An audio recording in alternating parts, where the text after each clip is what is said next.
তো আমার দাঁতে হইল সমস্যা আরও 3 বছর 4 বছর আগে আমার দাঁতে পুকে খাইছিল। সেই ক্ষেত্রে হইলো দাঁত আমি মানে অর্ধেক কাইটা আলগা একটা লাগাইছিলাম। তো লাগানোর পরে হইলো ওই দাঁতটা ভেঙে গেছিলো। তো সেই ক্ষেত্রে কিছুদিন আগে একটা দাঁত লাগাইছি, মানে ক্যাপ পরাইছি দাঁতে। তো ক্যাপ পরাইছি পরে আজকে মানে 1-1.5 মাস হয়েছে ক্যাপ পরাইছি।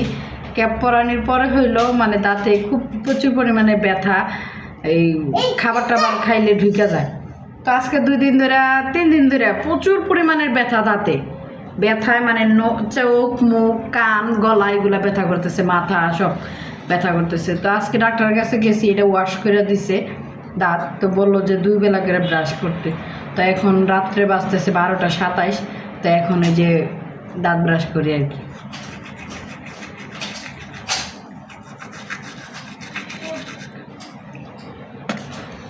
তো আমার মতো যারা যারা আছেন দাঁতের সমস্যা, তারা 2 বেলা করে দাঁত ব্রাশ করবেন, আর নিয়ম মতো ওষুধ খাবেন, আর নিয়ম মতো নিজের যত্ন নেবেন। তাহলে দেখবেন শরীর স্বাস্থ্য সব কিছু ঠিক হয়ে যাবে, পারফেক্ট হয়ে যাবে আগের মতো।